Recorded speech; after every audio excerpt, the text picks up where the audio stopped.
En el nombre del Padre, y del Hijo, y del Espíritu Santo. Amén.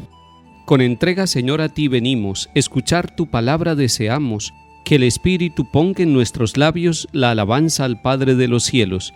Se convierte en nosotros la palabra en la luz que a los hombres ilumina, en la fuente que salta hasta la vida, en el pan que repara nuestras fuerzas, en el himno de amor y de alabanza que se canta en el cielo eternamente, y en la carne de Cristo se hizo canto de la tierra y del cielo juntamente. Gloria a ti, Padre nuestro, y a tu Hijo, el Señor Jesucristo, nuestro hermano, y al Espíritu Santo que en nosotros glorifica tu nombre por los siglos. Amén.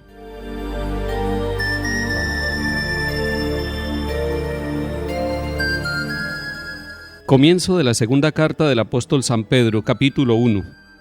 Simón Pedro, siervo y apóstol de Jesucristo, a los que por la justicia de nuestro Dios y Salvador Jesucristo les ha cabido en suerte una fe tan preciosa como a nosotros. Crezca su gracia y paz en el conocimiento de Dios y de Jesucristo nuestro Señor. Su divino poder nos ha concedido todo lo que conduce a la vida y a la piedad, dándonos a conocer al que nos ha llamado por su propia gloria y potencia. Con eso nos ha dado los inapreciables y extraordinarios bienes prometidos, con los cuales pueden escapar de la corrupción que reina en el mundo por la ambición y participar del mismo ser de Dios. En vista de eso, pongan todo empeño en añadir a su fe la honradez, a la honradez el criterio, al criterio el dominio propio, al dominio propio la constancia, a la constancia la piedad, y a la piedad el cariño fraterno, al cariño fraterno el amor. Palabra de Dios. Te alabamos, Señor.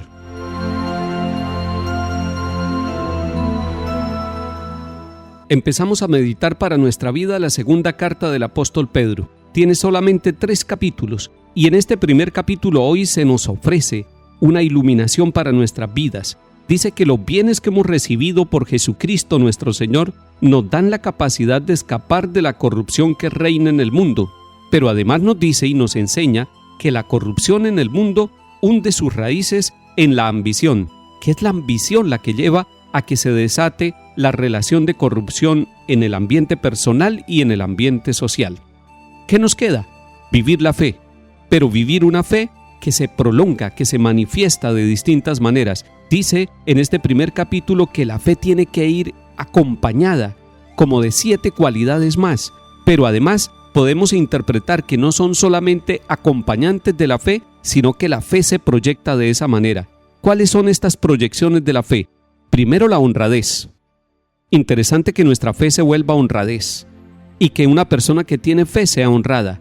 Segundo, el criterio, la capacidad de discernir lo que es bueno o malo, y la fe nos tiene que dar ese criterio y esa capacidad de pensar, de reflexionar y de elegir. Tercera proyección de la fe, el dominio propio. Qué interesante. La fe tiene que llevarnos a ser personas equilibradas en todos los aspectos, y por tanto el dominio propio es expresión de que ese hombre o esa mujer tienen fe. Cuarto, la constancia. Es decir, la fe de hombres y mujeres debe ser constante. No puede ser hoy sí y mañana no, dependiendo de cómo nos vaya. No, nuestra fe no puede depender de los éxitos o de los fracasos. Al contrario, la fe debe acompañarnos en los éxitos y en los fracasos con constancia. Quinto, la piedad.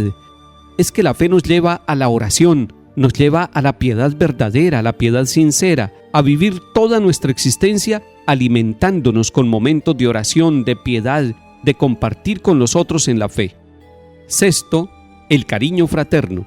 Alguien pudiera decir, pero el cariño es muy humano. Sí, es cierto, pero el cariño de una persona que tiene fe es un cariño fraterno, es un cariño movido por Dios, es un cariño movido y animado por el Espíritu Santo. Y finalmente, el amor, es decir, que todo desemboque en el amor. Esto me hace recordar que Pablo dice que si no tenemos amor, así tengamos una fe demasiado grande como para mover montañas, pero si no tenemos amor, no somos nada. Interesante volver a revisar nuestra fe a la luz de estas 7 características y proyecciones de nuestra fe, y preguntarnos en cuál debo mejorar y en cuál estoy avanzando realmente.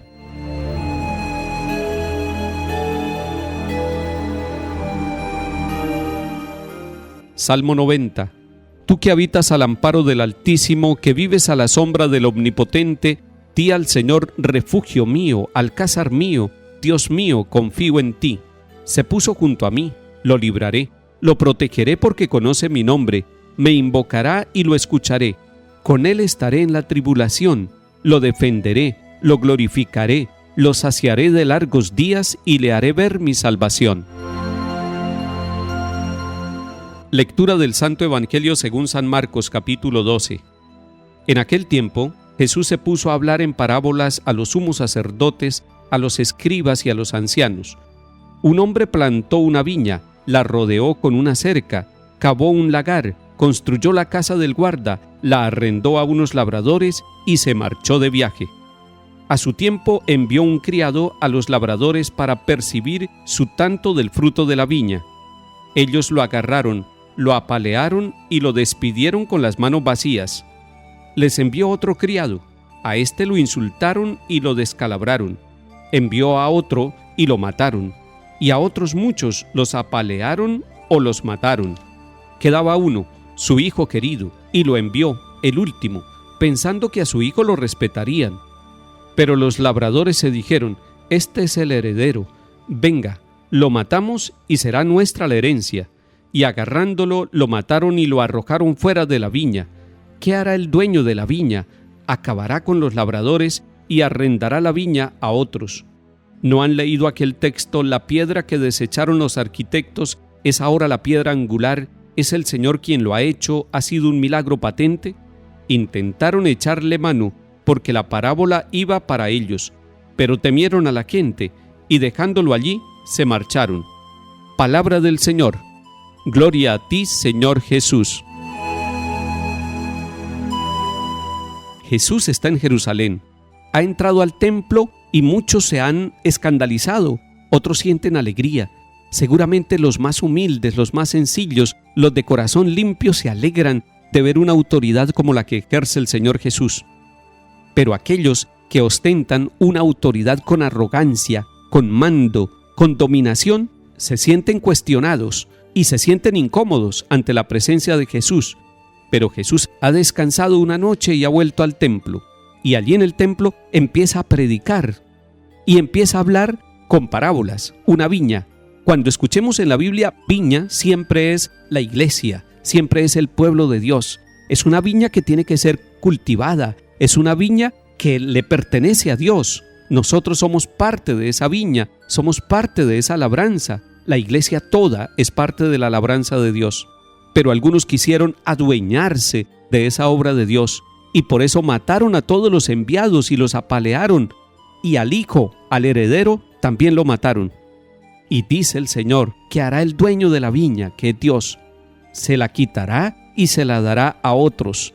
Los que estaban escuchándolo, que eran las autoridades religiosas de Israel, sienten que está hablando contra ellos y por eso quieren tomarlo y quitarle la vida a Jesús, pero no le hacen nada porque tienen miedo a la gente. Pero ya empiezan a sentirse muy incómodos por la predicación del Señor. Nosotros no nos incomodamos con Jesús.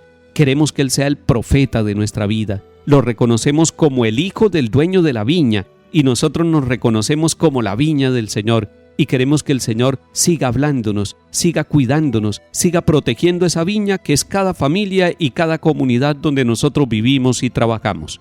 Que el Señor nos bendiga y acompañe en el nombre del Padre, y del Hijo, y del Espíritu Santo. Amén.